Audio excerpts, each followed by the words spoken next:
Time is short. Okay. I'm here with Shawna Cox, who was in the vehicle with Lavoy Finicum. And Ryan Bundy, and Victoria Sharp. And Mr. Finicum was killed that day. Mr. Finicum was shot and killed. I was really curious to ask you about that video because he was just trying to get back to his property. Is that correct? No, we were going to John Day, Oregon, to do a presentation about the Constitution. They had asked to come over there in Harney County. I mean, from Harney County, we were headed to John Day and to do a presentation about the Constitution. And there were federal agents that knew you were on the way? Federal agents and Oregon State Police. That was a set-up operation from Washington, D.C. Do you think they maybe had his cell phone tapped or something? How would they know that he was on the way there? Because we had undercover agents. There were undercover agents? Undercover double agents. Were in the vehicle. In the vehicle? In the second vehicle was undercover agents. So you had a two-vehicle caravan going there? Yes. Okay, so they were just ratting you out the whole time? Right, and it was a setup from way before that. Oh my God. This was an operation that they had. How long after the incident did you realize they were double agents? As soon as we got into the paddy, well, I shouldn't say paddy wagons. When we got into the separate vehicles, when they took us out of our, I guess we realized it more when we got to Portland, and certain vehicles were not there. There were individuals that did not show up. Okay. My next question is, how long was the trial in Oregon, and were all the defendants held in custody during the entire trial? Everybody was not held in custody. Some of us were held. I was just held a short time. I was the first one released. The rest of them were held for a few months. Eventually, they let some of them out in a month or so. So it roughly took about a month? But they did hold over the Bundys and Ryan Payne, and the main ones they did hold over, the first ones that were. And how did that affect their livelihoods, their income and their work? Oh, it was devastating because they have had no way to take care of their families, to do their jobs, their businesses. They've all just been. They're hanging on by threads only because there are great American people who've been able to send them some to help support them. They have been fighting for our country, for our rights, for our liberty still. And now you were implicated because you were in the vehicle with Lavoy. However, who was your appointed attorney at the time? Her name was Tiffany Harris. Okay. And how did that go for you? Well, I realized that we weren't going to win with appointed attorneys. We weren't going to win with attorneys at all. I discovered that they were more of a speed bump to slow us down and not get out the information. I knew that the information I had given to her specifically had gone directly to the prosecutors, and that's how they came out with my video immediately. So trying to make some kind of a deal, or maybe your attorney wasn't even on your side? Well, they're never on your side because they can't serve two masters. Their allegiance is to the court system, not to you. Absolutely, to the Bar Association. Isn't that sinister? Right. What were the charges against you? Well, the same thing as everybody else. We had but then they narrowed it down to conspiracy to impede federal officers, which I did say. I have no idea what you're talking about. I never even saw one until after they shot at us. They're saying that you were trying to impede federal officers based on the event with Lavoy when he was trying to drive past their blockade? Well, you were in a conspiracy? But you have cell phone footage on YouTube. Right, but that is not the conspiracy they're talking about, is that we conspired to impede federal officers by threat, force, and intimidation. From the protests a long time ago? From coming into the Malheur, that we were impeding. They kept changing, so it was really difficult to say how they kept throwing people in that we were impeding. I'm sorry, I'm a little confused. That snowy road where Lavoy got shot, was that the Malheur? That was not the Malheur. Oh, that was not. The Malheur was at the refuge. Okay, the refuge. Yeah, that we had renamed to Harney County Resource Center. Sorry, I'm trying to catch up as best as I can. Okay. What was in your opinion, the most outrageous thing done or said by Judge Brown and the prosecutors? Anything that was just shockingly, glaringly, oh my God, I can't believe. Well, There was a lot of things, but one thing that really stuck out in my mind, because she kept saying over and over to the jury, "You have more than enough evidence to convict," when there really wasn't. Wow. And then it was like, you will have to obey the rules you have to obey the court orders of their definition of the law, not whether it's constitutional or not, whether what you feel is right. Not, you can't do Isn't that. that You amazing? have to follow the orders They just of the bypass judge. all that. Yeah, Yeah. isn't that amazing? Right. Well, how many days did the trial take roughly until the jury was given their instructions? You know, I don't recall Doesn't that right matter. off the bat. Probably about 41. Do you remember how long the jury deliberated for? They deliberated for 3 days. Oh, wow. And it came out in your favor, right? Which is why you're back in court Right. again, because we were all found innocent, not guilty. the system is still Yeah. trying to railroad you guys. It's like William Wagener says, when tyranny comes knocking at your door, it will be wearing a government uniform. That's Isn't that amazing? true. Yeah, We I mean, remember the FBI after that, because they absolutely went after our witnesses and everybody, and they're doing the same here in Nevada. So we have to be careful about the shooting in Nevada. Okay, I have just a few more questions. Why do you think Lavoy Finicum was singled out to be ambushed, I guess? It was kind of ambushed, wasn't it? I don't know that he was just singled. It just kind of happened. It was the way it went down. He was there. He wanted to protect Ryan. He was and really us. irritated. He I was saw there. the video. He said, "Shoot me or let me go." He said, "No." He said, "Shoot me." Did Lavoy? Was Because Lavoy? he was trying to draw away the fire from you, from us, the wow. vehicle, right? So yeah, because when one guy gets shot, everyone's either gonna. He had already been shot at before. Oh my that. God! So that's why Ryan Payne had gotten out of the vehicle. So that's. In your cell phone footage, it looks like Lavoy has his arms in the air. Did he have a sidearm on his person? He did not have a sidearm. So he was unarmed and just egging him on a little bit. But he was trying to get him to get away from the vehicle. They could have tased him. They could have tackled him. Sure. Instead, they just shot him. Yes. Which sounds like they're missing a step there, and they're breaking the law. Do you need to take that? Okay, we're almost done. Okay.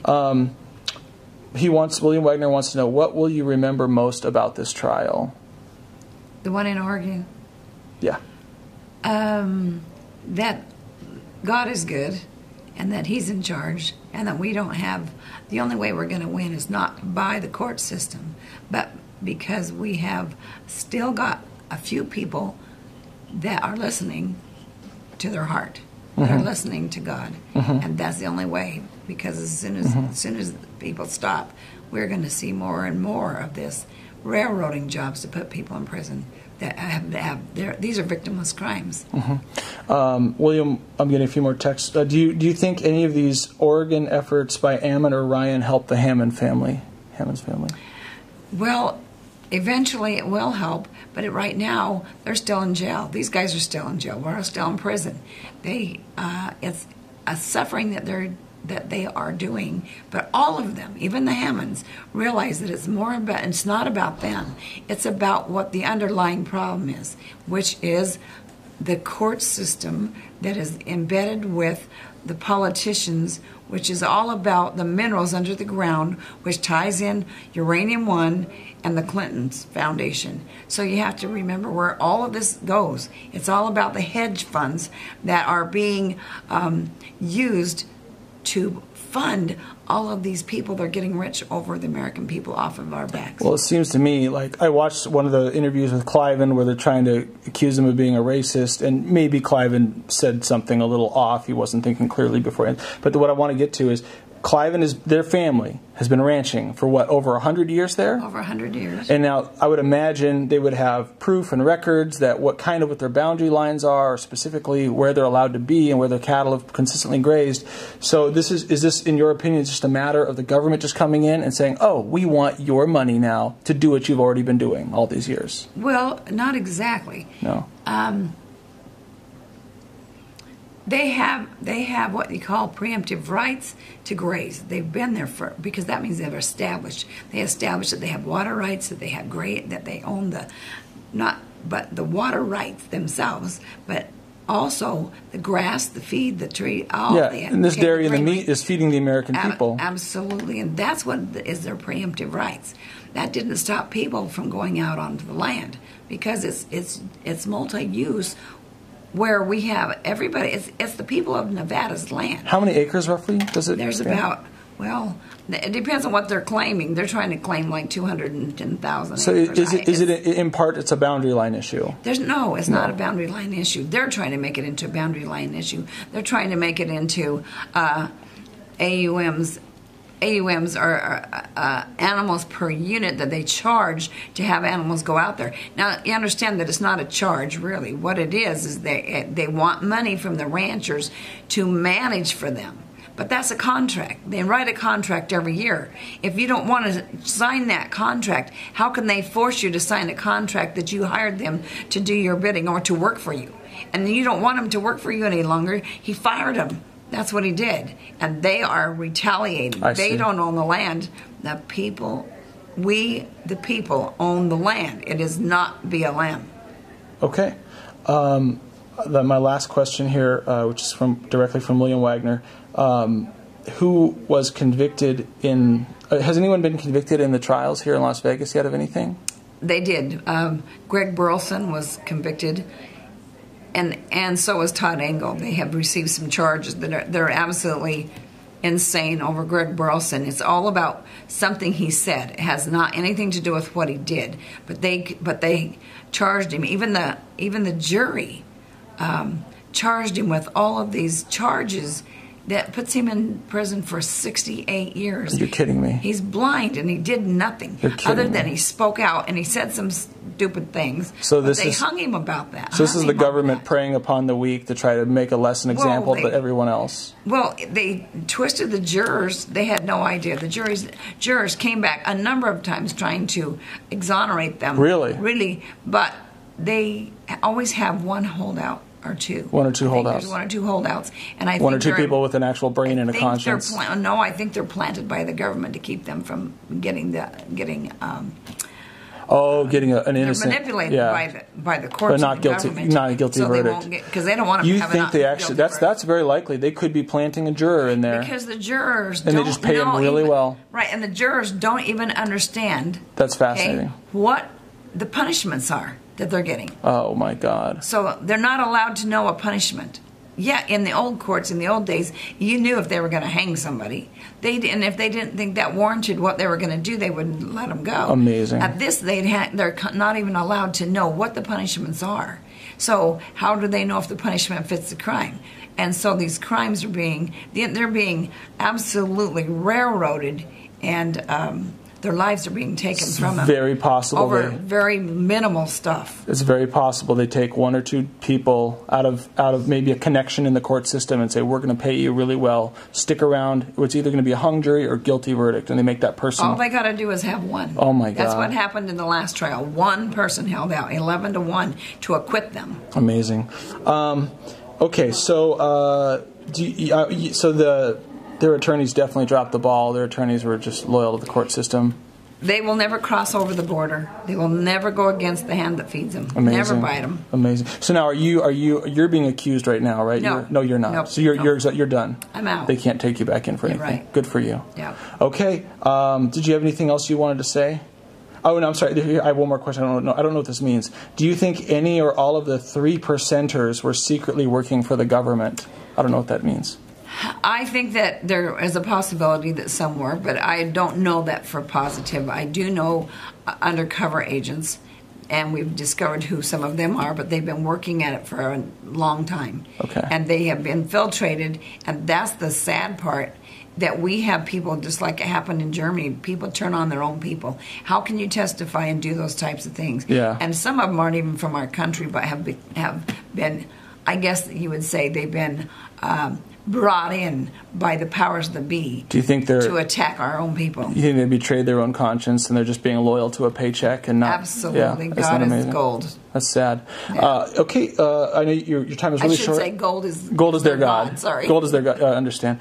Is there anything else you want to say right now? This is your chance. This is going to go on YouTube and to go on Second Thought Television. Anything you want to say to the world? No, I love America. We all love America, and we are not anti-government. We need good government, people that will stand up and defend. And if you know what's really happening in your departments, then people better stand up and speak out and stop it so that we can get our good government back where it belongs and put the feds back in the box where they belong to protect the borders. And we have got to stop this madness.